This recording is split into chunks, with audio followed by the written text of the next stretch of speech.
Good morning. Good morning. Good morning. Good morning.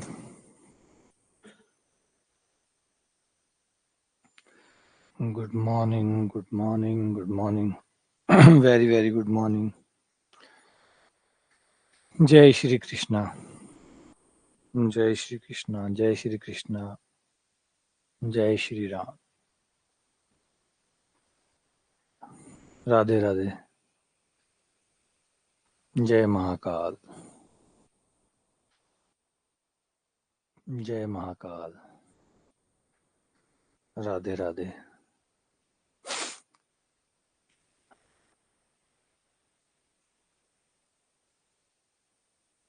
Good morning. Good morning. Good morning.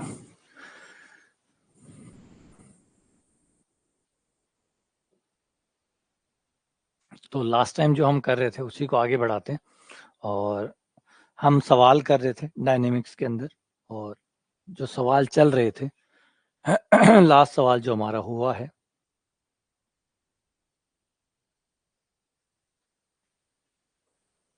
वो हमारा ये वाला था। ये सवाल हमारा लास्ट हुआ था। एक मकान में कई मंजिलें हैं और वहां से एक पत्थर को गिराया गया था। और अब इसके बाद में अगला सवाल ये रहा। अगला सवाल ये रहा, question number 45। Good morning, good morning, good morning. हाँ, वैसे 40 मीटर ऊंची मीनार की चोटी से एक पिंड गिराया गया है। 40 मीटर ऊंची मीनार है, उससे एक पिंड गिराया गया है। उसी क्षण मीनार के पाद से 20 मीटर प्रति सेकंड के वेग से एक अन्य पिंड को ऊपर की ओर फेंका गया है। कमाल है। 40 मीटर ऊंची मीनार से ऊपर से तो एक पत्थर गिराया गया है स्वतंत्रता पूर्वक, फिर नीचे से भी एक फेंका गया है। और क्वेश्चन कह रहा है कि यदि दोनों पिंड टी समय पश्चात h मीटर ऊंचाई पर मिलते हैं तो बताओ h कितना है, t कितना है। कहने का मतलब है कि दोनों कहाँ मिलेंगे, दोनों कहाँ मिलेंगे। 40 मीटर ऊंची मीनार है, उसकी चोटी से एक पत्थर या कण जिसको भी बोलो उसको गिराया गया है, नीचे से एक और फेंका गया है। दोनों जाके h ऊंचाई पर अपने आप को मिलते हैं। h ऊंचाई पे दोनों मिल जाते हैं और जब मिलते हैं उस समय t होता है। तो बताओ वो समय कब कितना है जब दोनों मिले हैं, और ऊंचाई कौन सी है जहां पे दोनों मिले हैं। दोनों कहाँ मिले हैं, दोनों कहाँ मिले हैं।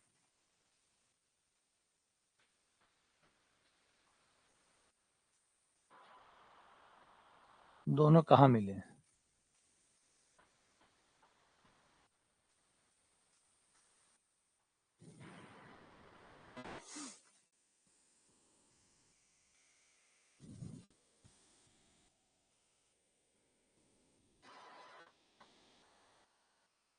सोचो और करो।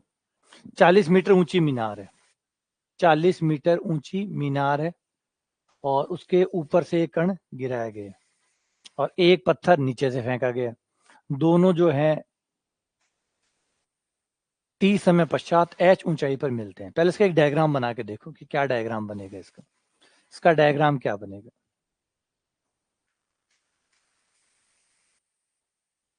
तो ये मान लो जमीन है, ये मीनार ले लो,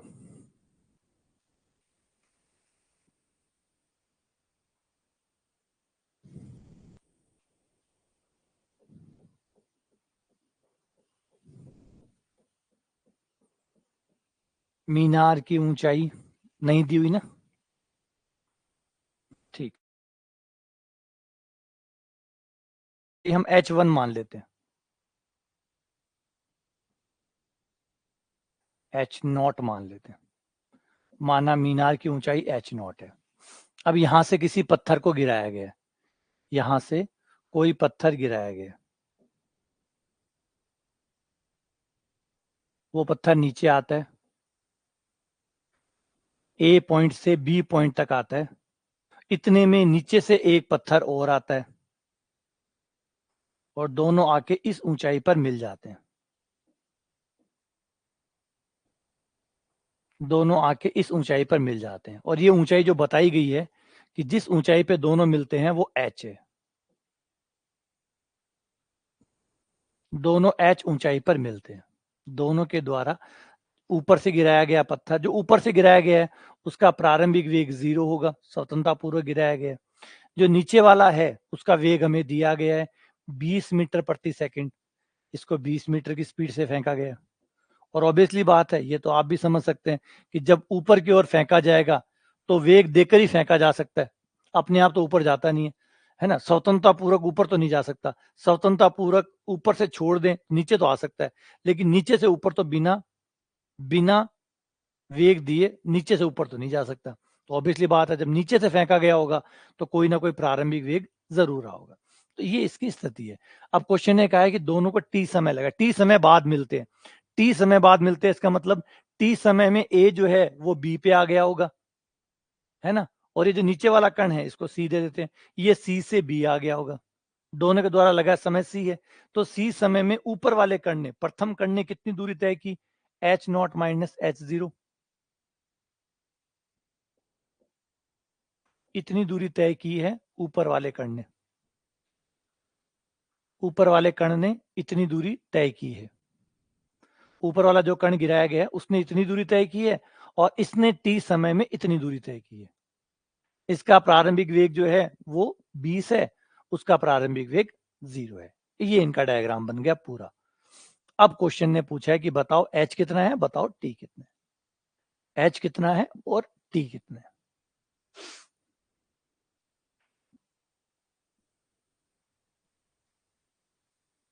करो उसको।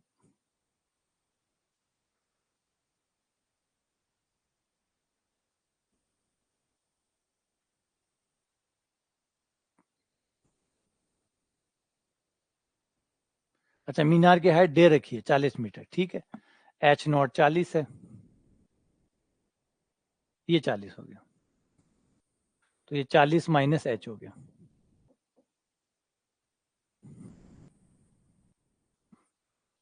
40 माइनस एच हो गया। अब दोनों की गति लगा दो, दोनों की गति, पहले कण की गति लगा दो, दूसरे कण की गति लगा दो, दोनों की गति लगा दो। पहले ए से बी आने दो, प्रथम कण की गति,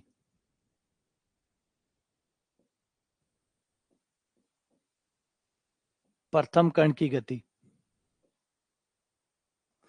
ए से बी, ए से बी, ठीक है। सूत्र लगा दो ऊंचाई वाला, टी आपके पास 1/2 जी टी, एच नहीं है तो वेग भी नहीं है आपके पास, u 0 है और समय t दोनों में कॉमन है। चलो t से शुरू कर लेते हैं, s बराबर u t plus half G T square वाला जो फॉर्मूला है वो लगा देते हैं। कण ऊपर से आ रहा है इसलिए g प्लस है, कण ऊपर से आ रहा है इसलिए g प्लस है। s का मान है 40 माइनस एच, ये 40 माइनस एच, u का मान 0, 1/2 जी, टी का मान t है, ठीक है। तो आपके पास समीकरण नंबर 1 बन गई, 40h बराबर 1/2 G T square, equation number 1 बन गई। अब इक्वेशन 2 बना लो, जो आपकी ए बी से जा रहा है कण, जो सी से बी जा रहा है, द्वितीय कण की गति,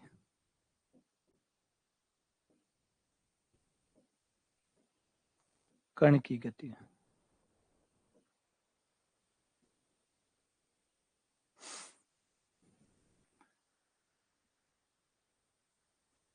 इसमें भी वही फॉर्मूला लगाएंगे, 1/2 you t plus half G T square. इसने एच, ऊंचाई एच तय की है, यू का मान इसके लिए 20 है और जी का मान माइनस हो जाएगा 1/2 जी टी स्क्वायर।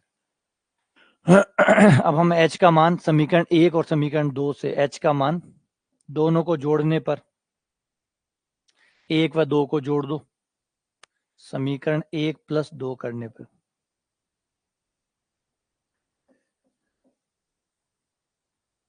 दोनों को जोड़ोगे तो h से h कट जाएगा, LHS में 40 आ जाएगा और इधर आपका 1/2 G T square 1/2 G T square cut जाएगा, ये 20 टी आ जाएगा। टी का मान आ गया 40/20 यानी 2, टी का मान 2 आ गया।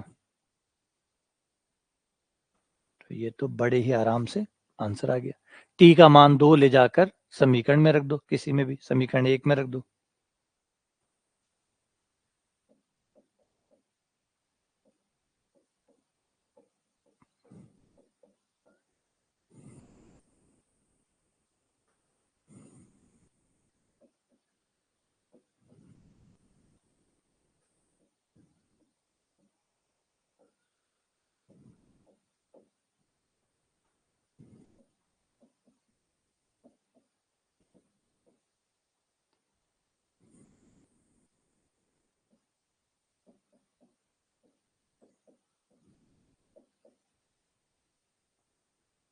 जी का मान अगर 9.8 लें तो 9.8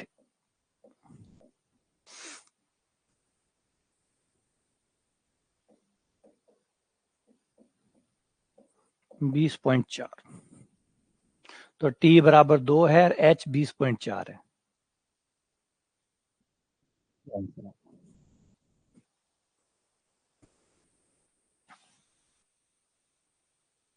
ठीक है, क्लियर है। देखो ज्यादा कुछ नहीं है, थोड़ा सा सवाल को सही से समझना होता है, जानना होता है, और बहुत सारा अभ्यास करना होता है, बहुत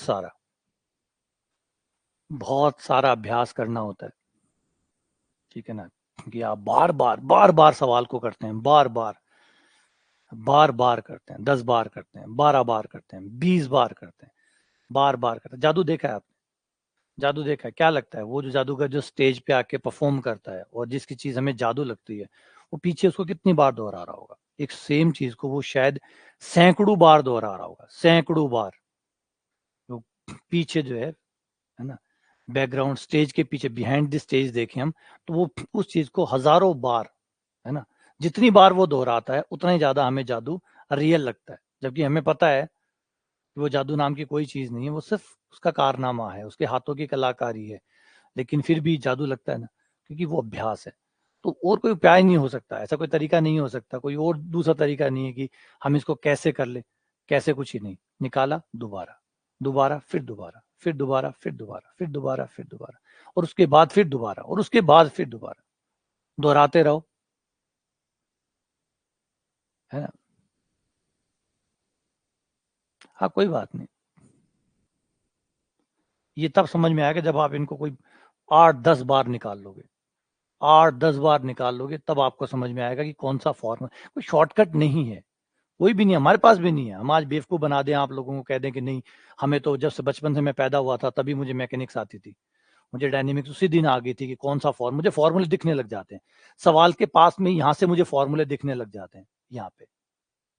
और ये वो च्यवनप्राश है, मैंने वो खाया पतंजलि वाला, और वो खाने के बाद में मुझे यहाँ पे, जैसे सवाल यहाँ लिखा हुआ होता है, उसके जस्ट किनारे पे मुझे फॉर्मूले दिखने लग जाते हैं कि इसमें ये लगेगा, इसमें ये लगेगा, इसमें ये लगेगा। तो आप ये वाला जो च्यवनप्राश है ये खाइए, और वो फलाने टाइप का आटा है वो मंगवाइए, और कोई आटा मत खाइए, बस वही वाला आटा खाइए।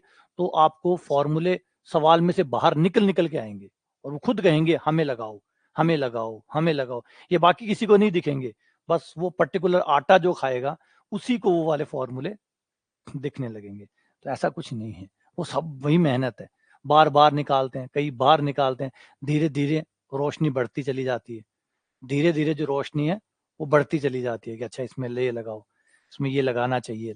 और लगाना चाहिए क्या, हजारों बार गलतियां करनी पड़ती हैं, हजारों बार गलतियां करनी पड़ती है, तब जाके हम एक चीज पे पहुंचते हैं कि अच्छा ये ठीक है। प्रैक्टिस करते रहते हैं, जो भी, ऐसा नहीं किसी ने भी थ्योरम दी है, रिसर्च में आप देखिए, जो लोग थ्योरम देते हैं, परमे देते हैं, हमें लगता है कि उन्हें एक बार में अचानक ही वो सो के उठे और उन्हें परमे याद आ गई और उन्होंने कर दिया, है ना।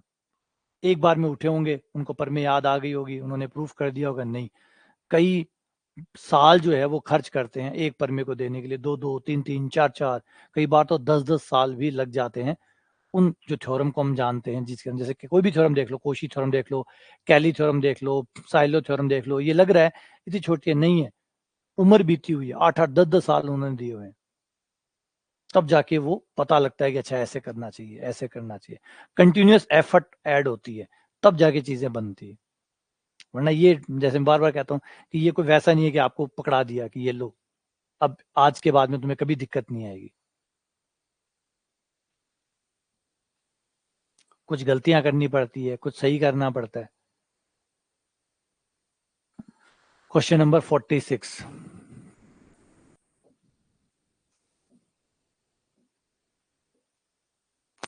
ऊपर चढ़ते हुए गुब्बारे, हाँ, धीरे धीरे चक्षु खुलते हैं।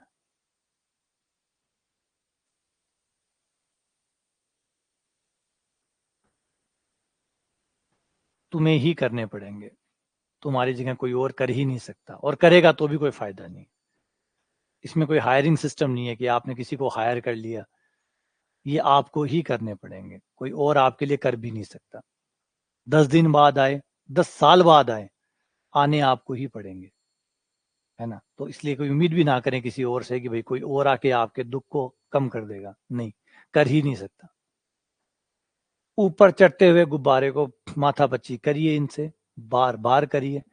एक ऊपर चढ़ते हुए गुब्बारे से एक पत्थर गिराया जाता है, एक गुब्बारा है ना, उससे गुब्बारा ऊपर चढ़ रहा है, गुब्बारा ऊपर जा रहा है, उससे एक पत्थर गिराया गया है। जमीन पे 6 सेकंड में वो जमीन पे आ जाता है, उसे वहां से गिराने पर 6 सेकंड में वो जमीन पे पहुंच जाता है।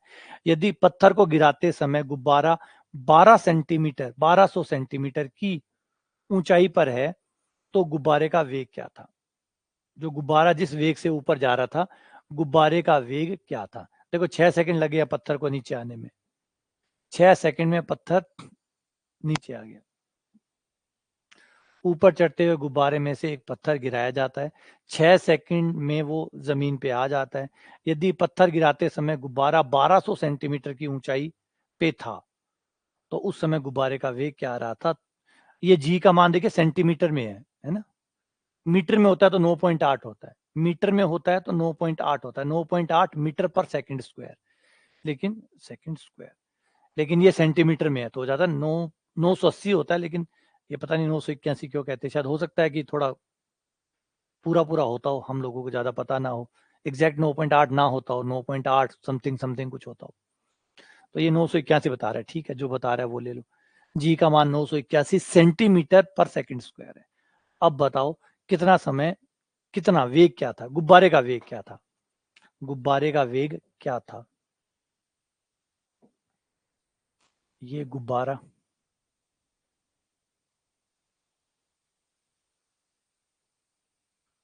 गुब्बारा ऊपर जा रहा है,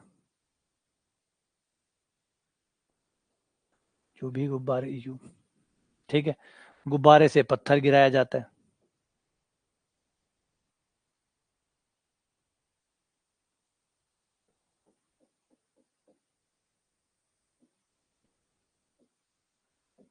ये जमीन है।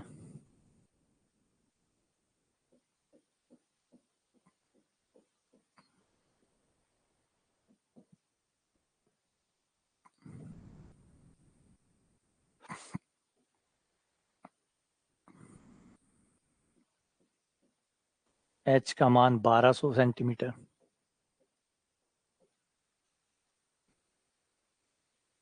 लगा समय टी बराबर 6 सेकंड।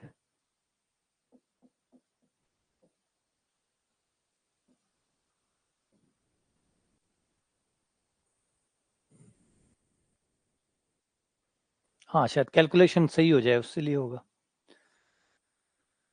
अब वेग बताना है, गुब्बारे का वेग यू जो है वो बताना है। ये है हमारा डायग्राम। गुब्बारे के ऊपर पत्थर था, और वहां से जो पत्थर है वो गुब्बारे से गिराया गया है। गुब्बारे गुब्बारे पे पत्थर मजे कर रहा था, ऊपर रखा हुआ था, गुब्बारा उसको ले जा रहा था। फिर एक समय आया, फेंक दिया। वो होते थे ना पहले गैस वाले गुब्बारे, जिसमें गैस भर के वो ऊपर जाया करते थे, दुनिया भ्रमण करा करते थे पहले, शुरुआती हुआ था तब। तो वो बलून्स होते थे, हॉट बलून्स उनको कहते थे। बड़े बड़े बलून्स बना के उनके अंदर जो गैस, कुछ जलाने के लिए जला के उससे गैस बना के वो गुब्बारों को उड़ाया जाता था। कुछ वैसा एग्जाम्पल मान लो, उसमें वो पत्थर लेके ऊपर चला गया, और फिर उसने वहां से पत्थर गिरा दिया। जब 1200 सेंटीमीटर ऊंचाई पे पहुंच गया, तो उसने पत्थर गिरा दिया और देखा पत्थर कितनी देर में नीचे पहुंचता है, तो पता चला 6 सेकंड में पहुंचता है। तो बताओ वो जो गुब्बारा उड़ रहा था, वो कितना, किस स्पीड से उड़ रहा था, ये बताना है।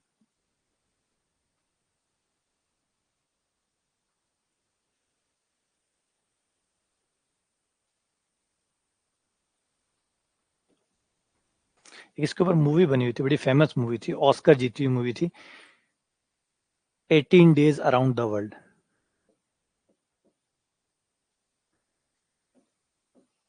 जैकी चैन की मूवी थी 18 days around the world. 18 days around the world movie बनी थी और ऑस्कर भी जीती थी। काफी पुरानी मूवी है वैसे, जैकी चैन जब शुरुआती दौर में थे अपने, उस समय की मूवी है और ये ऑस्कर विनिंग मूवी है। इस मूवी में ये होता है कि एक साइंटिस्ट होता है ब्रिटेन का, वो दावा करता है कि वो जो है वो पूरी दुनिया का चक्कर 80 दिन में लगा सकता है, 80 दिन में पूरी दुनिया को घूम के आ सकता है। तो उसमें वो जैकी चैन उसके साथ में रहता है, वो दोनों मिलके 80 दिन में पूरी दुनिया का चक्कर लगा के आते हैं गुब्बारे के ऊपर। वो जो गुब्बारा होता है, उस गुब्बारे में वो पूरे 80 दिन के अंदर पूरी धरती का चक्कर लगा के उस गुब्बारे पे वो वापस आते हैं। तो है 80 डेज अराउंड द वर्ल्ड। बहुत शानदार मूवी थी, बहुत गजब तरीके से उसको दिखाया गया था कि कैसे 80 दिन में वो किस तरीके से संघर्ष करते हैं, अलग अलग जगह जाते हैं, कैसे उस हॉट बलून को वो बनाए रखते हैं और उसके साथ साथ वो पूरा जो दुनिया है उसको वो घूम कर वापस वहीं आ जाते हैं जहां से उन्होंने शुरू किया था। तो वो था 18 डेज अराउंड द वर्ल्ड। बहुत अच्छी मूवी थी ये, तो उसी के ऊपर जैसे देखा तो ये याद आया कि हाँ, बड़ी प्यारी मूवी थी। तो इसमें क्या करना है, देखो सिंपल है। बाकी ये जो वेग है, ये वेग जो है ये कण के विपरीत दिशा में है। ये वेग कण के विपरीत दिशा में है, क्योंकि पत्थर जो गिराया जा रहा है वो नीचे की तरफ आ रहा है। पत्थर नीचे की तरफ आ रहा है, पत्थर नीचे की तरफ आ रहा है, जबकि गुब्बारा ऊपर जा रहा है। तो गुब्बारे गुब्बारे का जो वेग है वो पत्थर के लिए माइनस का होगा, इसलिए ऋणात्मक काम करेगा। पत्थर के लिए ये ऋणात्मक काम करेगा, क्योंकि पत्थर तो नीचे जाना चाहता है। तो ये वेग जो होगा ये इसके ऋणात्मक होगा। तो आपको फॉर्मूला H बराबर ut plus half G T square use करना है। बस उसमें सिर्फ फर्क इतना आ जाएगा, बाकी सब परफेक्ट है, कोई दिक्कत नहीं है। 1200 u की जगह आपको माइनस का u मिलेगा और t की जगह 6 सेकंड। g का मान प्लस रहेगा क्योंकि पत्थर नीचे की तरफ आ रहा है। g का मान 981 इंटू 6 का स्क्वायर। बाकी सब ठीक है, बाकी सब परफेक्ट है। बस u का मान माइनस का होगा, u का मान माइनस का होगा। u का मान माइनस का क्यों होगा? क्योंकि कण जो है वो नीचे आ रहा है, गुब्बारा ऊपर जा रहा है। तो कण को ये जो गुब्बारे ने वेग दिया है वो उसके लिए ऋणात्मक होगा। गुब्बारे द्वारा 981 इंटू 18। गुब्बारे ने ये जो वेग इसको दिया है ये इसके कोई ऋणात्मक तरीके से काम करेगा, क्योंकि गुब्बारा बेचारा उधर जाना ही नहीं चाहता और वो गुब्बारे को जबरदस्ती धकेल रहा है। 17,958।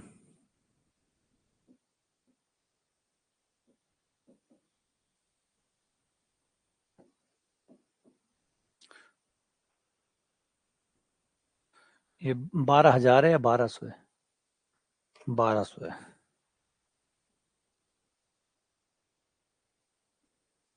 14,458, 16,000।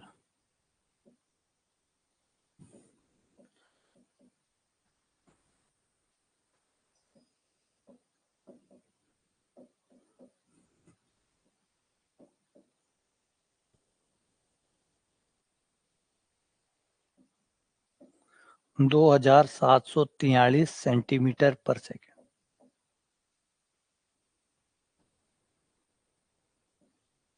और वैसे एक चीज पता है, अगर आप नहीं भी करते हैं, आप नहीं भी करते हैं, अगर आप u का मान माइनस नहीं भी लेते हैं तो u का मान यहाँ पे माइनस आ जाएगा। अगर आप u माइनस नहीं भी लेते हैं और u का मान निकालते हैं, u प्लस ले लो, अगर आप u प्लस लोगे तो u माइनस आएगा। u इसलिए माइनस आएगा कि जो कण का वेग है, पत्थर इधर जा रहा है, पत्थर गति इधर कर रहा है और ये u इधर जा रहा है। तो u के लिए क्या हुआ? वो नेगेटिव हुआ। पत्थर के लिए वो वेग क्या है?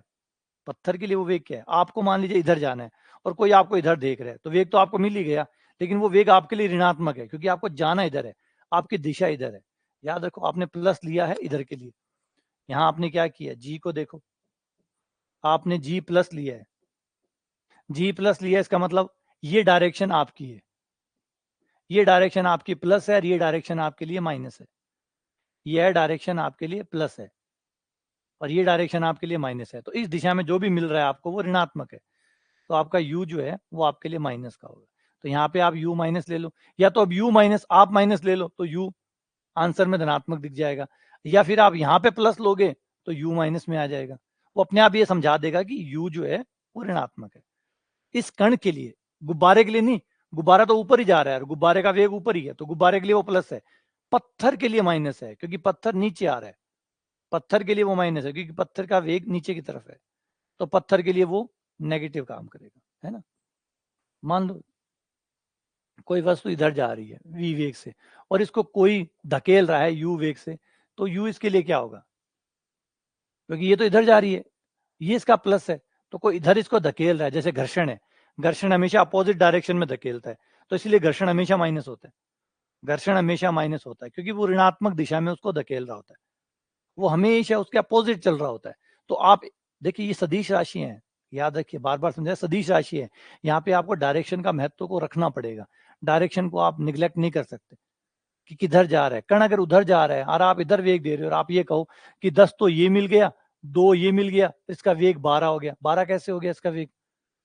10 तो वो था, 2 ये हो गया, 12 हो गया टोटल वेग। 12 कैसे हो गया?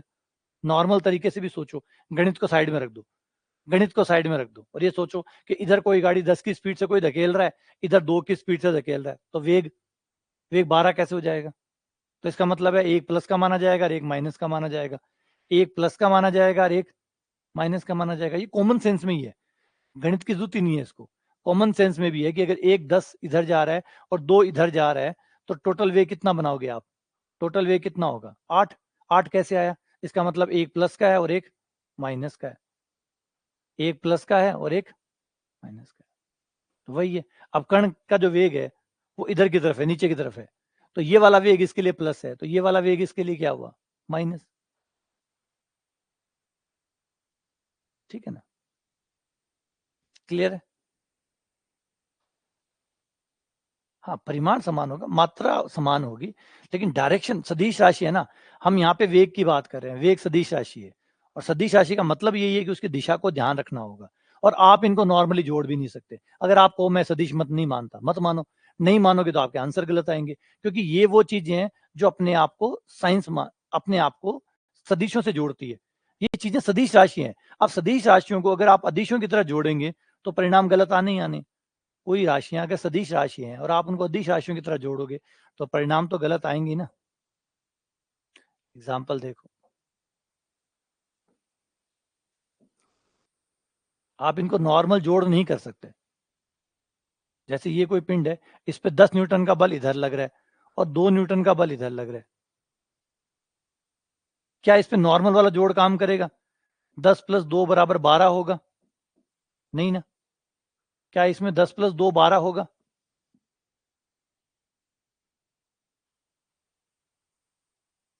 10 + 2 12 होगा? जवाब है नहीं होगा। क्यों नहीं हुआ? क्योंकि इस पे नॉर्मल जोड़ काम नहीं करता है, इसमें नॉर्मल जोड़ काम नहीं करता है, आपके नॉर्मल जोड़ काम नहीं करते, इनमें सदिश योग काम करता है, इन पर वेक्टर सम काम करता है, सदिश योग काम करता है। इसमें सदिशों वाला जोड़ काम करता है। सदिशों वाला जोड़ मतलब अगर आप इसे प्लस कह रहे हैं तो ये आपके लिए माइनस हो गया, ये प्लस कह रहे हो, अब एक को प्लस कहना पड़ेगा, एक को आपको धनात्मक दिशा लेना पड़ेगा, तो दूसरा अपोजिट है तो ऋणात्मक दिशा हो जाएगा। तो आपका ये ऐसे होगा 10 + -2, ये लो 8। ये इस तरीके से काम करेगा, क्योंकि ये सदिश योग को मानते हैं। अच्छा, आपको हम तो नॉर्मल जोड़ मानते हैं, हम मानते हैं ना, हम तो प्रकृति के साथ चलेंगे ना, प्रकृति जिसको मानेगी हम उस पर वही लागू करेंगे। प्रकृति हमारा कहना थोड़ी मानेगी, हम प्रकृति का कहना मानेंगे।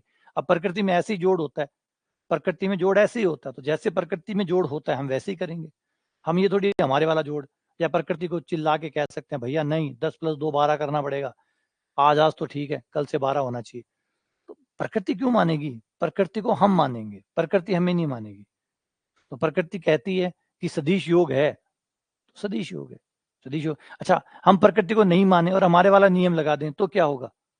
अगर हमारे वाले नियम लगा दे तो परिणाम विपरीत आएंगे, वो परिणाम वो आएंगे नहीं जो प्रकृति में है, तो फिर हमारे परिणामों का हम करेंगे क्या? चार डालेंगे, जो प्रकृति के साथ रिलेट ही नहीं कर पा रहे। हम कह रहे हैं कि पत्थर आएगा 10 सेकंड में वापस, और पत्थर जो आ रहा है वो 2 सेकंड में वापस आ रहा है, तो हम करेंगे क्या?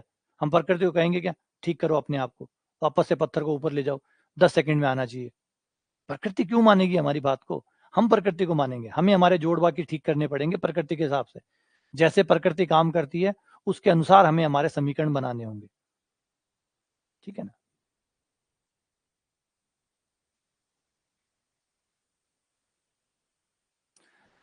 जब आप गाड़ी में बैठे होते हो, सोचो, जब आप कार में बैठे होते हो तो आप कितनी स्पीड से चल रहे हो? जब आप कार में बैठे हो आपकी स्पीड कितनी है? एक बस या कार 40 मीटर प्रति सेकंड की स्पीड से जा रही है, इसमें जो व्यक्ति बैठा है उसकी स्पीड कितनी है? इसमें कोई व्यक्ति बैठा है, इस व्यक्ति की स्पीड कितनी है? सोचो, इस व्यक्ति की स्पीड कितनी है? अगर कोई बस 40 की स्पीड से जा रही है तो इस व्यक्ति की स्पीड कितनी है? 40। प्रकृति ने इतना संतुलन बना के दिया है, इतना जबरदस्त संतुलन बना के दिया है कि पूछिए मत। पता है, अगर इसकी स्पीड में एक का भी फर्क हो जाए, एक का भी फर्क हो जाए तो ये बंदा यहाँ पे टिक ना सके। इसमें अगर एक का भी फर्क हो जाए ना, एक का भी, एक का फर्क, सिर्फ एक का फर्क, ये 40 की स्पीड से है, ये 39 की स्पीड से है, तो ये बंदा ऐसे ऐसे, क्योंकि अगर इसकी स्पीड कम हो गई तो ये पीछे की तरफ ऐसे धकेला जाएगा दब, क्योंकि इसकी स्पीड है 39, गाड़ी की स्पीड है 40, तो वो पीछे गिर जाएगा, वो पीछे गिर जाएगा।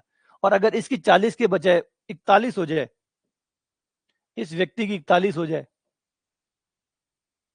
अब ये, अब इसकी स्पीड ज्यादा है तो ये आगे जाएगा।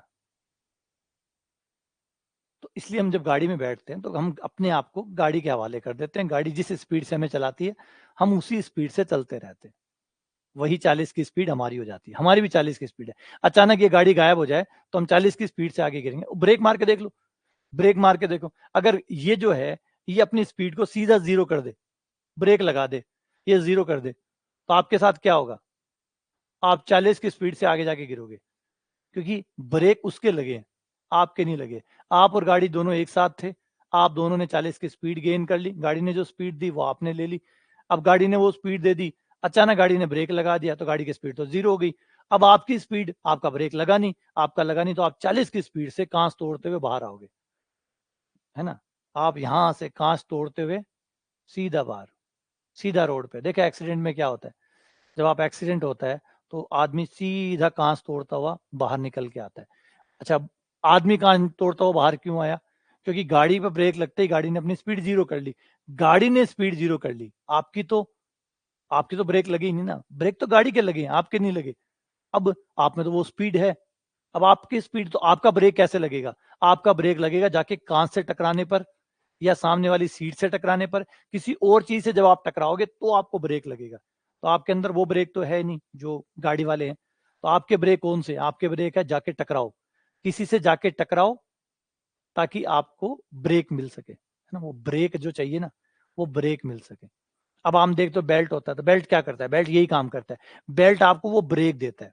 गौर करो, जब सीट बेल्ट, आज सीट बेल्ट के ऊपर सबसे ज्यादा महंगा गवर्नमेंट जो है, सबसे ज्यादा बड़ा चालान जो कर रही है वो सीट बेल्ट पे कर रही है। क्यों? क्योंकि गाड़ी के तो ब्रेक लग जाएंगे, आपके सामने कोई आ गया, कोई भी मान लिया अचानक कोई दूसरी गाड़ी आ गई या जानवर आ गया, आपने गाड़ी के ब्रेक तो लगा लिया, गाड़ी के ब्रेक तो लग गया। अब गाड़ी के ब्रेक लग गया, आपके थोड़ी लगा है, गाड़ी तो रुक गई, गाड़ी का तो कोई नुकसान नहीं हुआ, आपने ब्रेक लगा दिया रुक गया। आप कैसे रुकोगे? आप जो 100 की स्पीड से चल रहे थे या 110 की स्पीड से चल रहे थे, या गाड़ी को मान लीजिए आज तो अच्छी खासी गाड़ियां चलती है तो 120 की स्पीड से भी चलती है, 120 की स्पीड से आपने गाड़ी चलाई और आपने कार को रोक लिया, कार रुक गई, कार 120 से जीरो हो गई। लेकिन जो आदमी अंदर बैठा है, जो ड्राइवर बैठा है 120 की स्पीड वाला, उस आदमी का क्या होगा? वो कैसे ब्रेक लगेगा? तो वो बाहर जाएगा। इसलिए सीट बेल्ट आते हैं जो उसको झेल पाते हैं। अब आप सीट बेल्ट को भी ज्यादा नहीं मान सकते, क्योंकि सीट बेल्ट जो होंगे वो आपके जो रिब्स है, मतलब जो फेफड़े हैं, जो उनको तोड़ देगा, क्योंकि 120 की स्पीड बहुत ज्यादा होती है। इतनी तेजी से अगर आपके जो सीट बेल्ट है वो ब्रेक लगाएगा तो आपकी हड्डियां टूट जाएगी यहाँ वाली। तो फिर उसके बाद में दिया जाता है एयर बैग। एयर बैग है वो थोड़ा सा, तो आपका सीट बेल्ट जो है वो 120 की स्पीड है आपकी, 120 को 30 40 या 50 आपका सीट बेल्ट कम कर देता है, और बचा हुआ 60 70 आपका जो एयर बैग है वो कम कर देता है। इस वजह से आप बिना किसी नुकसान के बच जाते हैं। 120 की स्पीड में भी। वरना अगर खाली आप ये सोचेंगे सीट बेल्ट आपको बचा लेगा, तो सीट बेल्ट आपको निश्चित तौर पे बचाएगा, लेकिन काफी सारी हड्डियां तोड़ने के बाद। वो आपकी 40-50 तक आपको बिना नुकसान किए हुए, 40-50 या 60 तक की जो स्पीड होती है, उसको सीट बेल्ट आपको बिना किसी नुकसान के रोक सकता है। लेकिन अगर गाड़ी 120 पे थी तो 60 तक तो वो नुकसान नहीं पहुंचाएगा, लेकिन बचे हुए जो 60 है, जब वो आपसे छीनेगा तो वो आपके हड्डियों में से आएगा, तो वो बड़ा मुश्किल हो जाता है। बाइक पे कोई इलाज नहीं है, बाइक पे तो सीधा आदमी हवाई जहाज बनेगा। तभी तो समझाते हैं ना कि मूर्ख है वो, ब्रेक लगा दूंगा। अरे ब्रेक तो गाड़ी का लगा देगा, तेरे ब्रेक कौन लगाएगा? अरे मैं बाइक चलाता बहुत गजब हूं, मैं 80 पे भी गाड़ी रोक सकता हूँ। अरे गाड़ी रोक सकता है, अपने आप को कैसे रोकेगा? इसीलिए कहते हैं साइंस पढ़ा करो। साइंस पढ़ने से आपको समझ में आता है कि दो ब्रेक चाहिए होते हैं, एक गाड़ी वाले ब्रेक जो आप हाथ पैर से लगा देंगे, एक आपके ब्रेक। और आपके ब्रेक लगने सबसे ज्यादा इंपॉर्टेंट है, गाड़ी से ज्यादा। गाड़ी से ज्यादा आपके ब्रेक भी लगने जरूरी है। वो ना लगे तो बस लोग यही समझते हैं कि गाड़ी के ब्रेक लग जाएंगे मतलब मैं बच जाऊंगा। नहीं, गाड़ी के ब्रेक लगने के बाद भी लोग नहीं बचते। वो इस कारण कि अपना वेग वो नहीं बचा पाते और फिर जाके किसी नुकीली चीज से टकरा जाते हैं। तो ये था, गुब्बारे के द्वारा इसको मिला वेग, है ना।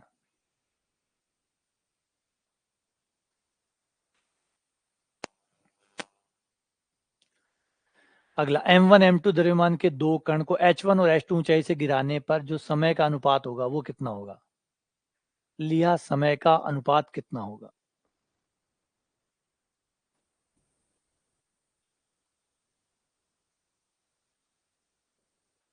1/2 कौन सा घटा? 1/2 इससे काट दिया था, यहाँ पे 36 आ गया था, 36 से काट दिया था इससे, ये वाला।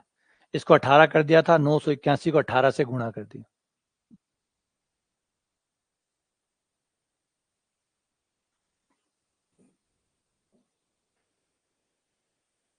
अगला, M1 M2 दो कणों को क्रमशः H1 और H2 ऊंचाई से गिराया जाता है। एक को H1 ऊंचाई से गिराया जाता है और एक को H2 ऊंचाई से गिराया जाता है। तो दोनों का जो समय का अनुपात होगा वो कितना होगा? ठीक है, भयंकर लगाएगा, बहुत जबरदस्त लगाता है, बहुत शानदार छलांग बहुत शानदार छलांग लगाता है। कई बार ये होता है ना, बाइक बच गई, बंदा नहीं बचा। वही हो जाता है, कई बार ऐसा होता है कि जाते जाते ही अपनी बाइक को या अपनी कार को बचा के चला गया, लेकिन खुद शहीद हो गया।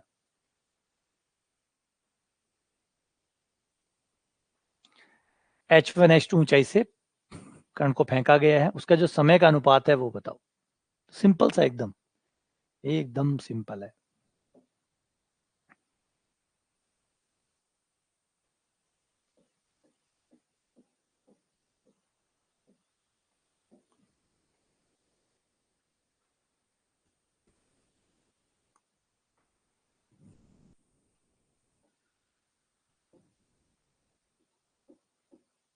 ये H1 हाइट है,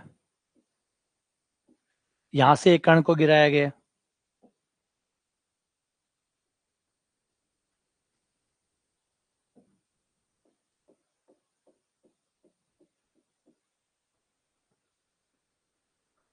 ठीक है, और यहाँ पे U 0 कर देते हैं। प्रारंभिक वेग 0 है, मान लो स्वतंत्रता पूर्वक गिराया गया, यहाँ पे नहीं लिखा हुआ, लेकिन हम यही मानते हैं कि स्वतंत्रता पूर्वक ही है।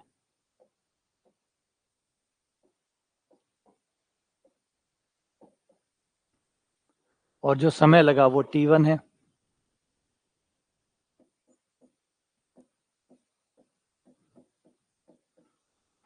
तो हमारा समीकरण सेकंड वाला जो गति का नियम है, S बराबर ut प्लस हाफ AT²। ये लगाएंगे, कण नीचे की तरफ आ रहा है तो G प्लस हो जाएगा, H की जगह H1 आ जाएगा, U की जगह 0 आ गया, 1/2, A की जगह T आ गया, T1 का स्क्वायर। तो H1 बराबर आ गया 1/2 G T1 का स्क्वायर, समीकरण नंबर 1। ऐसे ही दूसरे कण के लिए निकाल लो,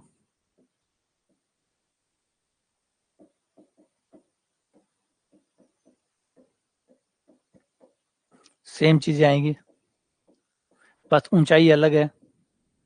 समय अलग है,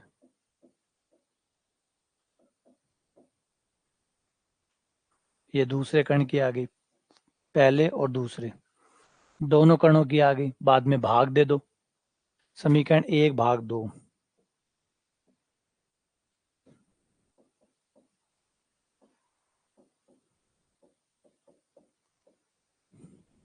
एक में 2 का भाग देने पर H1/H2 बराबर 1/2, 1/2 जी कट जाएगा, T1 का स्क्वायर बटा T2 का स्क्वायर, इधर अंडर रूट आ जाएगा, T1/T2 बराबर आ जाएगा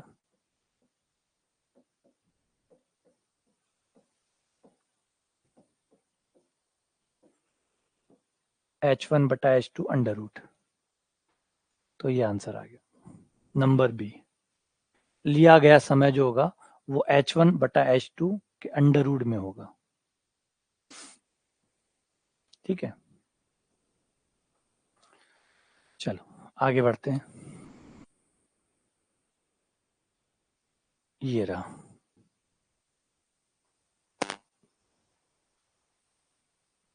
दो स्टेशनों के मध्य दूरी S है, दो स्टेशन है, उनके मध्य दूरी S है। एक रेलगाड़ी एक स्टेशन से रवाना होकर अचर त्वरण F के अधीन चलती है, फिर ब्रेक लगाने के बाद अचर मंदन R से अधीन दूसरे स्टेशन पर रुकती है। इस यात्रा में लगा समय कितना होगा? कितना समय ये लेती है, ये टोटल समय कितना होगा? तो पहले तो रेलगाड़ी ने अपना शुरुआत जीरो से थी, शुरुआत उसकी जीरो से थी, जीरो से रेलगाड़ी शुरू होती है और एक अचर त्वरण से बढ़ती है, अपने वेग को बढ़ाती बढ़ाती बढ़ाती, फिर एक निश्चित पॉइंट के बाद में अपने वेग को कम करते करते करते वापस जीरो कर लें। तो एक बार त्वरण से गति कर रही है, त्वरण का मतलब ना वेग को बढ़ा रही है, और एक बार मंदक से काम कर रही है, मतलब अपने वेग को कम करते करते लास्ट में दूसरे स्टेशन पे जाके रुक जाती है, दूसरे स्टेशन पे जाके रुक जाती है। तो ये मान लेते हैं ए स्टेशन है, यहां से गाड़ी बी स्टेशन तक जाती है। ठीक है, और ये वो स्थान है बीच में जहां तक पहले त्वरण से गति होती है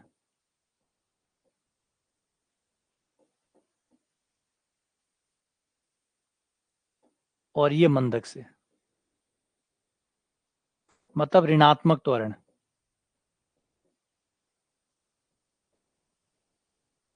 ये दो गति हैं। जब गति प्रारंभ की होगी तो निश्चित तौर पे वेग जीरो रहा होगा, वेग जीरो रहा होगा। तो यहाँ पे इसने अपना वेग बढ़ाया होगा, वेग बढ़ाते बढ़ाते यहाँ पे मान लीजिए v कर लिया इसने अपना वेग, और ये जो समय लगा ये t1 था, और फिर यहाँ से यहाँ तक वेग t2 हो गया। यहाँ आते ही फिर से गाड़ी रुक गई होगी, तो यहाँ पे इसका वेग जीरो हो गया होगा, स्टेशन पे आके तो रुकी होगी ना, तो वेग जीरो हो गया होगा। टोटल दूरी क्वेश्चन ने दिया हुआ है कि दूरी s है, तो इस दूरी में से ये टोटल दूरी s है, तो अगर इस दूरी को हम a मान ले या कोई और नाम दे दे, इसको S1 मान ले, ये दूरी अगर S1 है तो ये S माइनस S1 हो जाएगा, या S2 नाम दे दो, इसको S2 नाम दे दो। और याद रखिएगा S1 प्लस S2 बराबर S है, S1 प्लस S2 S के बराबर है, और T1 प्लस T2 का मान पूछा है, टोटल समय जो है वो पूछे, ये सवाल है।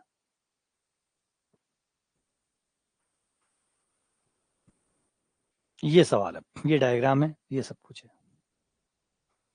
गाड़ी ए से स्टार्ट, ए से जो है वो रेलगाड़ी स्टार्ट होती है, मतलब प्रारंभिक वेग जीरो है, गाड़ी स्टार्ट हुई और त्वरण से सी पे पहुंच गई, फिर सी पे पहुंचने के बाद में उसे पता लगा कि अरे स्टेशन आने वाला है, दूसरा स्टेशन आने वाला है, तो गाड़ी रेलगाड़ी ने ब्रेक लगाने शुरू कर दिए। ब्रेक लगाने का मतलब ऋणात्मक त्वरण, ऋणात्मक त्वरण जो वेग को कम करता है, तो फिर वेग को कम करते करते करते वो बी पे आके रुक जाती है। और ये जो दो हिस्से उसने तय किए, एक मान लीजिए S1 दूरी है, एक S2 दूरी है, एक में T1 समय लगा, एक में T2 समय लगा, और अब कहानी को शुरू करो कि कैसे निकालोगे।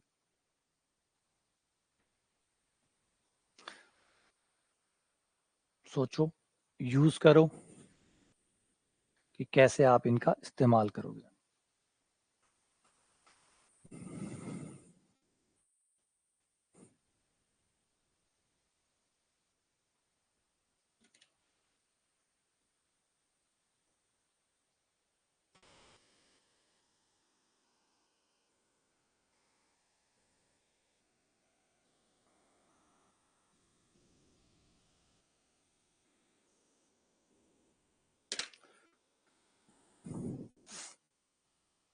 हाँ, वो कहीं पूछ रहे हैं कि 7:30 का टाइम, 7:30 का जो टाइम है वो एक्चुअली जो सैटरडे को हमने बात की थी क्लास में कि भाई 7:30 का टाइम करेंगे, लेकिन बाकी लोगों को भी इन्फॉर्म नहीं किया है।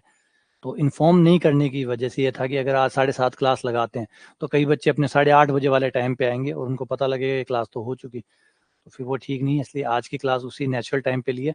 आज आप लोगों को सभी को इन्फॉर्म कर दिया जाएगा कि भाई कल से जो क्लासेस होंगी उनका टाइम चेंज हो गया है।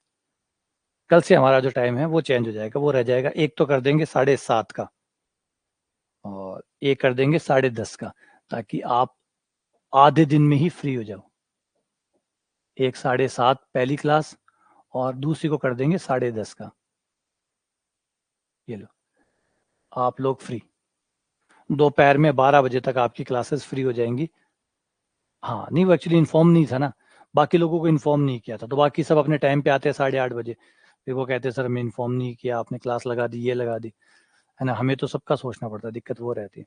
तो इसलिए 7:30 है ना, आज सबको इन्फॉर्म, आज सबको सबको चैट सेक्शन में सबको मैसेज मिल जाएगा कि भाई टाइम चेंज हो गया।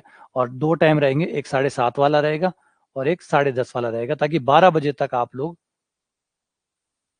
अगर आप 12 बजे तक आप लोग सब फ्री हो जाएंगे, फिर आपके पास पूरा दिन जो है 12 बजे के बाद का जो दिन है वो बच जाएगा। आप आराम से अपना पढ़िए, तैयार करिए। 3 क्लास हो तो फिर 4 बजे वाला टाइम रहेगा। अगर 3 क्लास, तीसरी क्लास हुई तो उसका टाइम 4 बजे रहेगा। अभी उसका 4 बजे है, और कोई रहा तो और कोई चेंज कर लेंगे। नॉर्मली तो हमारी 2 ही क्लासें रहती है ना। वो स्पेशल केस में तीसरी क्लास होती है, नॉर्मल तो 2 क्लासें रहती है। तो 2 क्लासेस जो है ये लगभग 12, 12:15 तक है ना, 12:15 तक मान लो, 12 या 12:15, बस यहाँ तक आपकी क्लासेस खत्म हो जाएंगी। तो आपके पास, हाँ, थर्ड क्लास जो रहेगी उसका या तो 4 बजे रहेगा, नॉर्मली जो रहता है वही टाइम रहेगा। ठीक है ना, इतने में आप लोग 12, 12:15 तक फ्री हो जाओगे। तो उसके लिए आज सभी को आपको इन्फॉर्म कर दिया जाएगा नया टाइम टेबल। जो क्लास में आए हैं, क्योंकि क्लास में क्या होता है एक्चुअली कम आते हैं, 40-50 जने क्लास में आते हैं, बाकी लोग बाद में रिकॉर्डिंग देखते हैं। तो उन तक वो मैसेज, कोई 2 दिन की रिकॉर्डिंग साथ में देखता है, कोई बस वो अपने हिसाब से पढ़ते हैं। तो वो दिक्कत आती है कि सबको इन्फॉर्म करना मुश्किल हो जाता है। हाँ, वैसे ज्यादा टेंशन नहीं इस बात की, जो रेगुलर आते हैं उन्हीं को इन्फॉर्म करना है, बाकी जो रिकॉर्डिंग देखते हैं उनको तो क्या इन्फॉर्म करना है, वो तो जो अपने हिसाब से देखेंगे सो देखेंगे।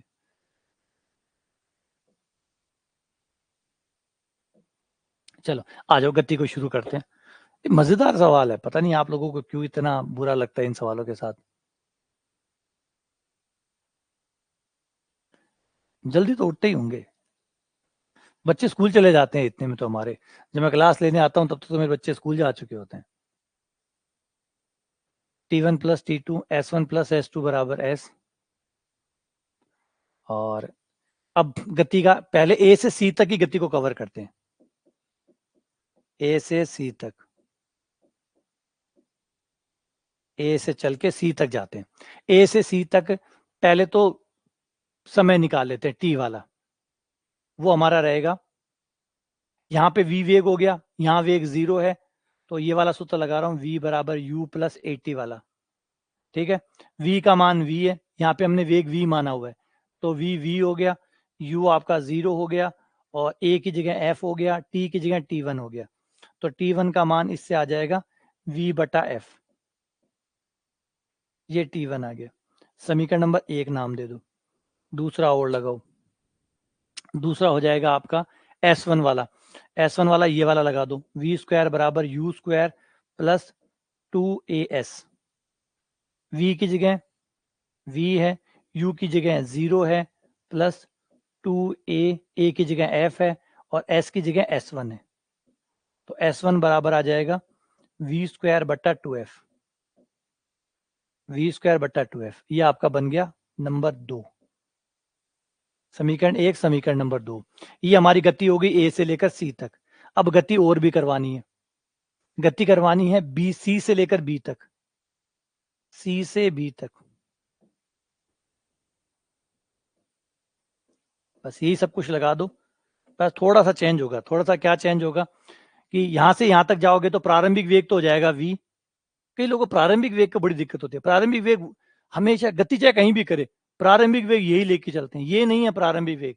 आप गति के जिस हिस्से को शुरू कर रहे हैं और जहां से जहां तक जा रहे हैं, जहां से शुरू कर रहे हैं, वो प्रारंभिक वेग है।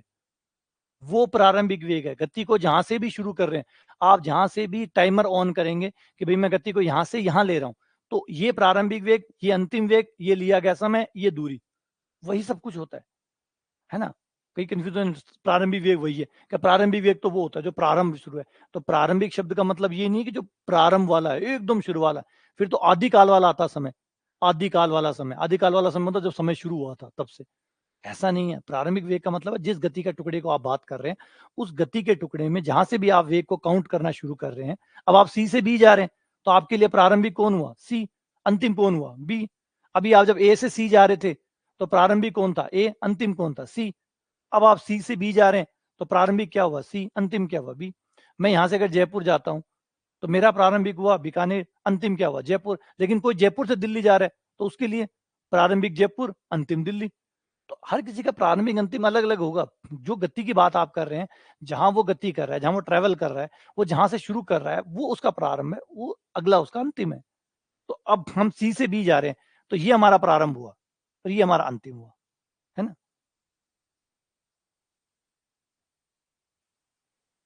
अच्छा, रात को लेट तक पढ़ते हो। तो आज की जनरेशन सोती कम है, ये बात थोड़ी देखी है मैंने।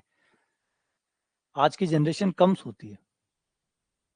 मतलब आप लोग नॉर्मली, मेरे ख्याल से आप लोग नॉर्मली 6 घंटे, 5 से 6 घंटे सोते होगे, क्योंकि लगभग मान लो 1 बजे सो रहे हो या 2 बजे सो रहे हो। आप ज्यादातर अब इस जनरेशन वाले जो बच्चे हैं वो रात्रिचर है, मतलब रात को पढ़ने वाले लोग हैं। तो रात को 1 बजे तक, 1:30 बजे तक, है ना, 1 बजे तक, 1:30 बजे तक, तो कहते हैं ना कि 4 बजे तक जगे रहना संभव है, 4 बजे उठना मुश्किल है। आज के युग में 4 बजे तक जगे रहना आसान है, 4 बजे उठना मुश्किल है। तो ज्यादातर अब जो जनरेशन है, जिसे आप जेन जी कहते हैं, ये जो आपकी जनरेशन है, इस जनरेशन में नॉर्मली बच्चे जो है वो 6 घंटे, 7 घंटे यूं ही सोते हैं। मतलब रात को 1 बजे सो रहे हैं, 2 बजे सो रहे हैं। अब 2 बजे सो रहे हैं तो 6 घंटे ऐड करो, तो 8 तो ऐसे ही बच जाएंगे, 8 तो ऐसे ही बच जाएंगे,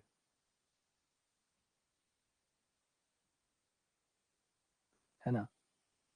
अब वो योगेश कह रहा है कि 2 बजे सोते हैं। अब 2 बजे सोते हो तो मान लो आप 8 बजे उठ जाओगे, तो 6 घंटे नींद होती है। तो पता नहीं, मुझसे तो इतना कम नींद के साथ चलता नहीं है। और मुझे नहीं है। अल्बर्ट आइंस्टीन जो थे ना, अल्बर्ट आइंस्टीन, वो लगभग लगभग दिन में 13 से 14 घंटे सोते थे।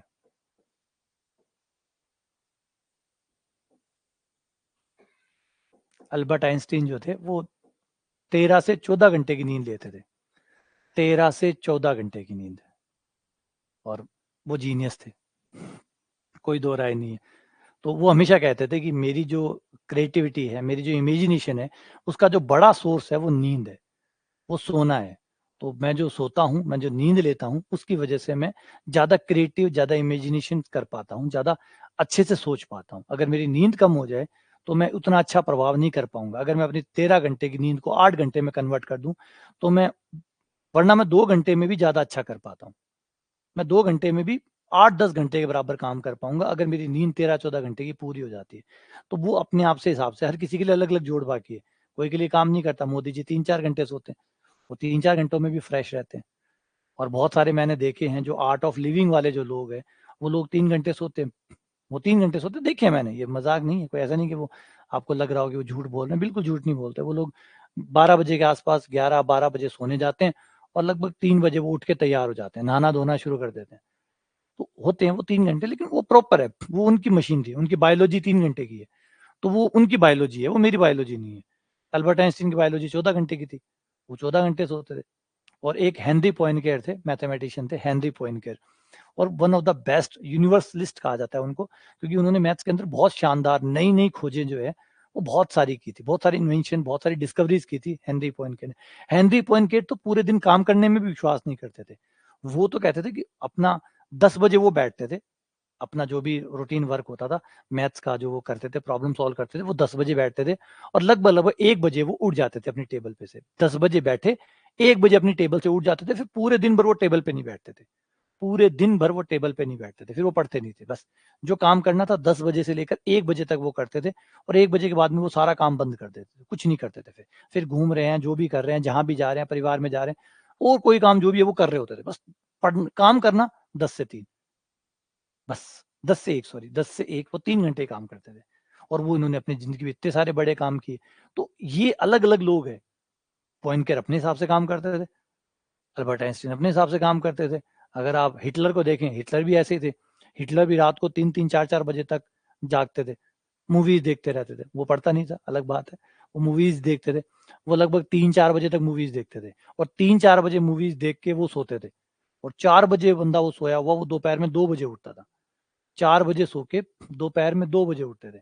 अब आप सोचो कितना लंबा हुआ करता था। तो ये उसका बड़ा कारण था। तो उसकी एक अटैक होता है उसमें, जिसमें जर्मनी पे अटैक होता है, तो उस समय यही दिक्कत थी। और ये क्या होते हैं, जो एक्चुअली जो डिक्टेटर होते हैं, जो तानाशाह होते हैं, वो सनकी भी होते हैं। अब सनकी होते हैं तो उन सनकियों को कोई उठा नहीं सकता, क्योंकि उनको पता है कि उठा दिया गोली मार देगा, इसको छेड़ दिया गोली मार देगा, क्योंकि इसके ऊपर कोई कानून लागू होता नहीं है, कोई कोर्ट कचहरी इसके ऊपर है नहीं, तो तानाशाह है। तो अगर मान लो इसको नींद में से उठा दिया और उसको वो बात बुरी लग गई, तो वहीं गोली निकाल देगा, वहीं मार डालेगा।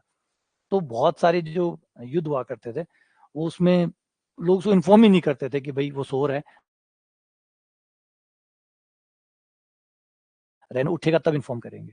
तो हर किसी का अपना अपना तरीका है, आपका भी अपना तरीका होगा। नहीं भाई, मैं तो अच्छी नींद लेता हूँ, मुझे 8-8, 9-9 घंटे, कोशिश करता हूँ कम हो जाए, लेकिन जिस दिन नींद कम लेता हूँ उस दिन अच्छा नहीं होता मेरा, समझ में कम आने लग जाता है। V बराबर U प्लस, अब ये वाला सूत्र इसमें लगा रहा हूँ, ठीक है। इसका अंतिम वेग 0 है, इस समय अंतिम वेग 0 है, प्रारंभिक वेग v है, मंदक काम कर रहा है r, समय है t2, तो आपका t2 बराबर आ गया v बटा r, समीकरण नंबर 3। ये तीसरी होगी। चौथी बना लो। पता नहीं भाई, अपन समझ में नहीं आते ना, बायोलॉजी हर किसी की अपनी अपनी है।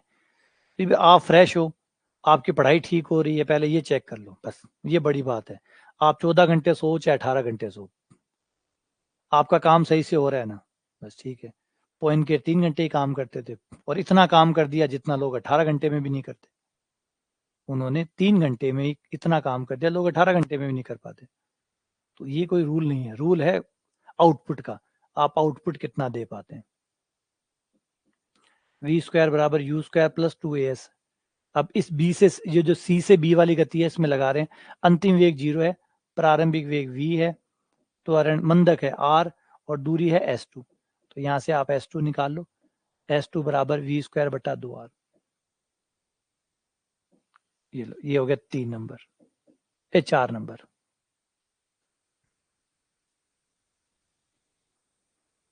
ये S2 हो गया, वो S1 हो गया।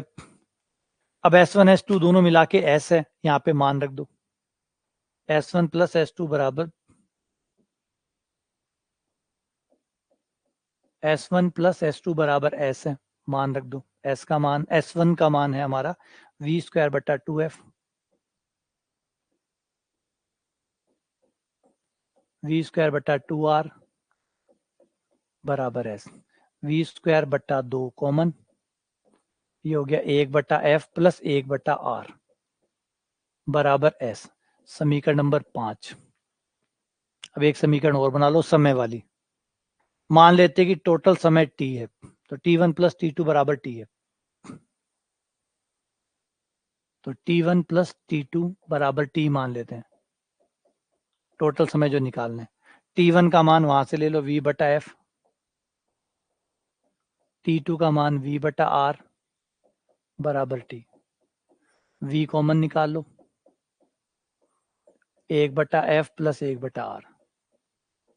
अब ये v का मान जो है, इसे उठा समीकरण में डाल दो, और v का विलोपन हो जाएगा, या v का मान वहां से ले आओ, वहां से लाके यहाँ डाल दो, या एक काम करो, उसका स्क्वायर कर दो, स्क्वायर करके भाग दे दो। समीकरण 6 के स्क्वायर में समीकरण 5 का भाग देने पर, समीकरण 6 का वर्ग डिवाइडेड बाय समीकरण 5, जिससे आपका v स्क्वायर कट जाएगा। समीकरण 6 के स्क्वायर में 5 का भाग दे दो। समीकरण 6 का स्क्वायर ऊपर आएगा टी स्क्वायर, इधर आ जाएगा s, इधर ये v स्क्वायर हो जाएगा और वो v स्क्वायर हो जाएगा, कट जाएगा। ये स्क्वायर आएगा, 2 ऊपर चला जाएगा, 1/f प्लस 1/r। s को इधर ले आओ, अंडर रूट डाल दो,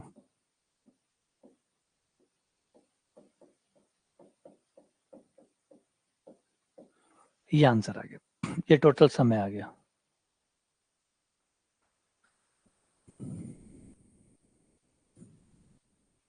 ना सोना जरूरी है, सोना बहुत जरूरी है।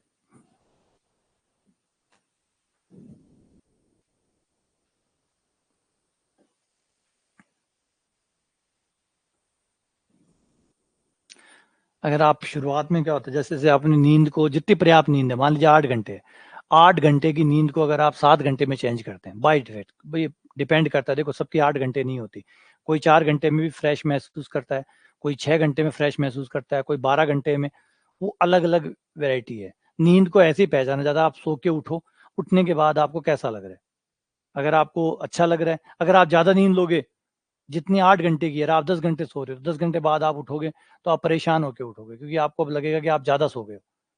कम सो गए तो भी आपको महसूस होगा। तो दोनों हिस्सों में आपको एक चीज महसूस होगी कि ज्यादा सोना भी खतरनाक है, कम सोना भी खतरनाक है, दोनों ही बुरा है। फिर होता ही है कि मान लीजिए 8 घंटे है और 8 घंटे आपकी एक्चुअल नींद है और आप 7 घंटे ले रहे हो, तो वो जो 1 घंटा आपने बचाया है ना, अब वो 1 घंटे के बराबर आपका दिमाग जो है वो उतना ऑक्यूपाई हो जाता है, उतना दिमाग आपका सुन्न हो जाता है, उतना वो कम हो जाता है, उतना इफेक्टिवनेस उसकी कम हो जाती है। क्योंकि हमारी बॉडी इस तरीके से बनी हुई है कि वो उस शरीर को काम करने की, वो जो टाइम लाइन होती है 8 घंटे की, 7 घंटे की, उसमें वो अपना जो रूटीन का काम होता है वो करती है। अगर आप उसे उससे कम टाइम देंगे तो वो अपना कुछ काम बकाया रह जाएगी, और उस बकाया काम के बदले में वो आपके दिमाग के उतने हिस्से को ब्लॉक कर देगी थोड़ी देर के लिए, जब तक आप दोबारा नींद लेते नहीं हो। अगले दिन फिर आपने नींद नहीं ली तो फिर वो हिस्सा सुन रहेगा, फिर अगले दिन आपने फिर नींद नहीं ली, फिर वो दिमाग का हिस्सा सुन रहेगा। इस तरीके से अगर आपने 2 महीने या 3 महीने तक ये करते रहे तो दिमाग का आपका उतना हिस्सा काम करना बंद कर देगा। और यही होता है कम नींद लेने वालों के। तो ना तो कम लेनी चाहिए ना ज्यादा लेनी चाहिए, पर्याप्त लेनी चाहिए। क्वेश्चन सिंपल था, ज्यादा मुश्किल तो नहीं था। प्रैक्टिस करोगे तो अच्छा लगेगा ये। जब इस क्वेश्चन को आप निकालोगे, प्रैक्टिस करोगे, तो ये बहुत अच्छा लगता है। बड़ा प्यारा सा क्वेश्चन लगता है कि भाई आपने S1 S2 निकाल लिए, T1 T2 निकाल लिए, बाद में दोनों को मान लेके भाग दे दिया। हाँ, नहीं, नींद अपनी देख लो कितने घंटे की है, उतने घंटे, 1 दिन 2 दिन रिसर्च करके देखो अपनी नींद के ऊपर कितना है, उतना लो बस, उससे कम ना करो। खाली पढ़ना ही नहीं है, जिंदगी भी जीनी है। फिर इससे आपको हार्ट अटैक की जो खबरें सुनने में आती है ना, वो अपने साथ भी मिलने लग जाएंगी।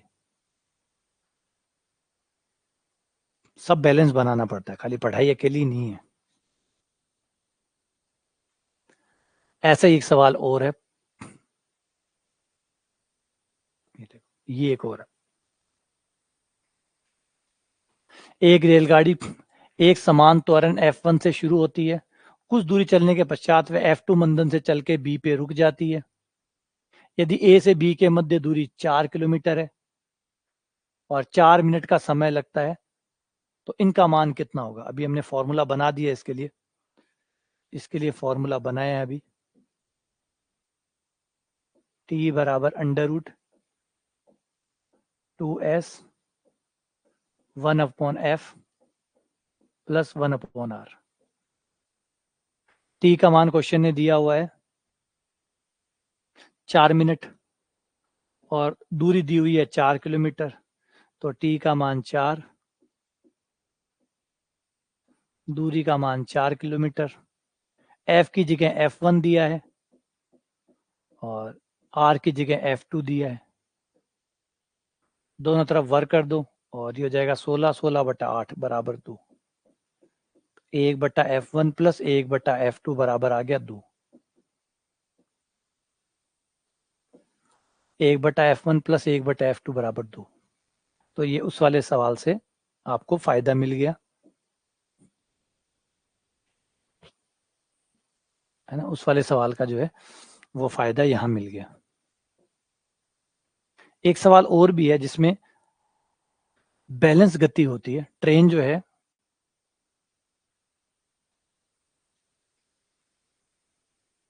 ये भी एक सवाल है। एक रेलगाड़ी 45 प्रति घंटे वेग से चल रही है। ब्रेक लगाने के लिए 250 सेंटीमीटर पर सेकंड के मंदक उत्पन्न करती है। स्टेशन से कितनी दूर पहले ब्रेक लगाए कि गाड़ी स्टेशन पे आके रुक जाए? कितनी दूरी पहले ब्रेक लगाए कि गाड़ी स्टेशन पे आके रुक जाए? गाड़ी का वेग ये हो गया, ये प्रारंभिक वेग हो गया। 45 किलोमीटर प्रति घंटा के वेग से वो चल रही है। त्वरण है 250 सेंटीमीटर पर सेकंड स्क्वायर। अब इनको सबको एक में चेंज कर लो, या सेंटीमीटर में इतना छोटा करने का क्या, और आंसर मीटर में दिया है, तो इसको पहले किलोमीटर से मीटर में बदल लेते हैं। 45 इंटू 1000 बटा घंटा यानी 3600, 2 जीरो कैंसिल, 9 से 5 बार, 9 से 4 बार, ये 5, ये 2, ये हो गया 25/2 मीटर पर सेकंड। ये रेलगाड़ी का वेग हो गया। रेलगाड़ी का मंदक हो गया यानी त्वरण हो गया, वो है 250। 100 का भाग दे देंगे तो 2.5 मीटर पर सेकंड स्क्वायर हो गया। ये मंदक है। अब गाड़ी को रोकना है। रोकना है मतलब उसका वेग जीरो करना है। रोकना है मतलब वेग जीरो करना है। ये रेलगाड़ी है। रेलगाड़ी किस वेग से चल रही है? 25/2 मीटर पर सेकंड के वेग से चल रही है। और मंदक जो दिया गया है एफ, वो दिया है 2.5। और गाड़ी को रोकना है। रोकना है मतलब अंतिम वेग जीरो करना है। समय पूछे है, टी पूछे, तो ये हो जाएगा v बराबर u plus f T. v की जगह 0 आ जाएगा, u की जगह 25/2 आ जाएगा, f की जगह माइनस आ जाएगा क्योंकि मंदक है 2.5 टी, और t का मान आ जाएगा 25/2 यानी 5 सेकंड। 5 सेकंड में गाड़ी रुक जाएगी, लेकिन दूरी पूछिए। ठीक है भाई, दूरी ले लो। v बराबर बिना मतलब में समय निकलवा दिया। 0, प्रारंभिक वेग 25/2, 2 a का मान 2.5 s, ये 5 हो गया। 625/4 बराबर 5s। 5 से कट गया 125, 4 तियां 12, 1.25, 31.25 मीटर में जाके ट्रेन रुक जाएगी। समय पूछा होता तो समय निकल जाता, दूरी पूछे तो दूरी।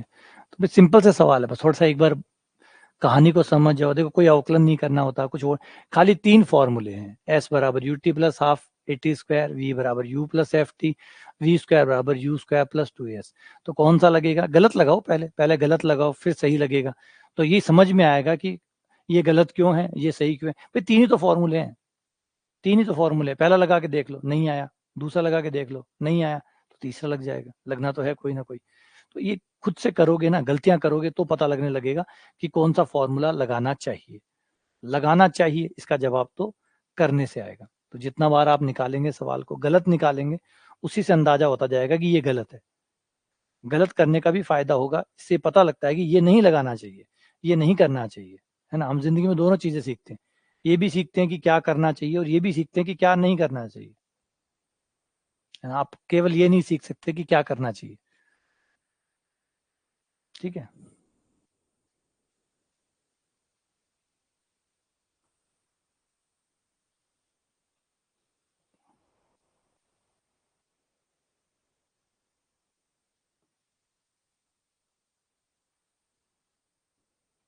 बस ठीक है, फाइनली हो गए ये। अब आगे पढ़ेंगे गति के नियम, न्यूटन के गति के नियम, गति के नियम पढ़ेंगे अब आगे।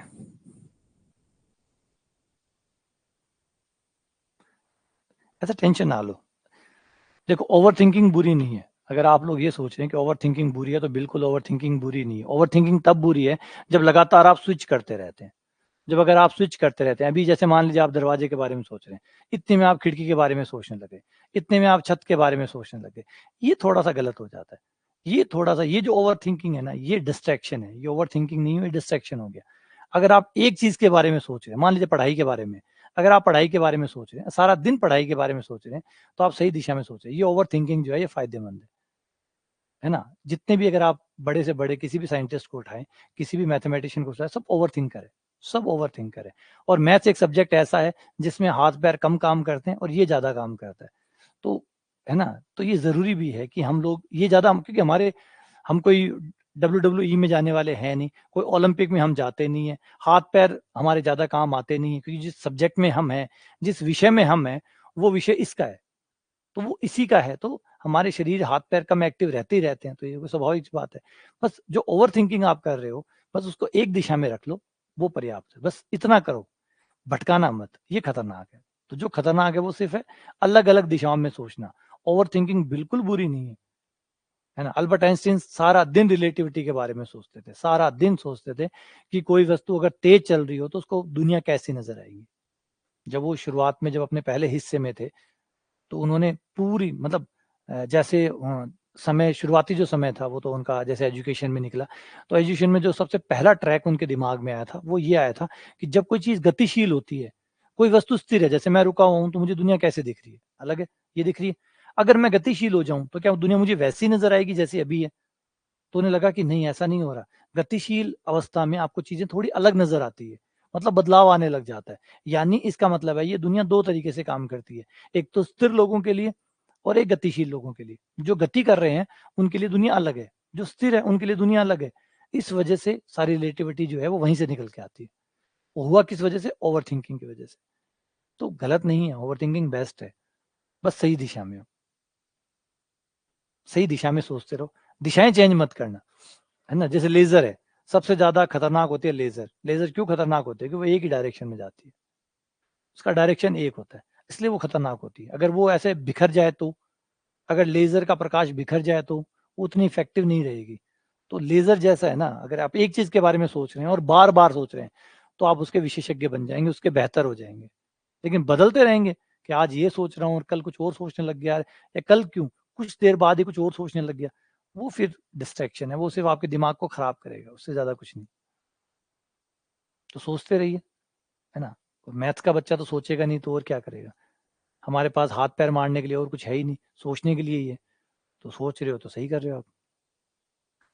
ठीक है, चलो मिलते हैं आपको नेक्स्ट सेशन में, दोपहर वाले में, फलन के साथ। हाँ, मैंने वो दोनों निकाल दिए थे। मैंने समय भी निकाल दिया था। मैंने सोचा, समय पूछा कितने समय पहले ब्रेक लगाने चाहिए, तो वो निकाल दिया। हाँ, तो कोई बात नहीं, सोचो, सेकंड ग्रेड के बारे में सोचते रहो। बस हाँ, अपने टारगेट के बारे में सोचते रहो। बड़े से बड़े बिजनेसमैन को देखिए, बड़े से बड़े जो एथलीट है उसको बारे में देखिए, हर कोई सोच रहा है। सोचना गलत है ही नहीं, सोचे बिना आप आगे कैसे बढ़ोगे? लेकिन बस उसके सोचने की चीजें देखो, वो उसी दायरे के अंदर सोचता है, उसी दायरे के अंदर जिसके अंदर है। जैसे कोई मान लीजिए क्रिकेटर है, तो वो अपने क्रिकेट के बारे में सोच रहा है कि मैं कैसे खेलूं, मैं क्या खेलूं, मुझे कैसे खेलना चाहिए, मुझे क्या करना चाहिए। वो अपने अपने खेल के बारे में सोच रहा है, तो उसमें बेहतर होता जा रहा है। आप अपनी चीज के बारे में सोचोगे तो बेहतर होगे।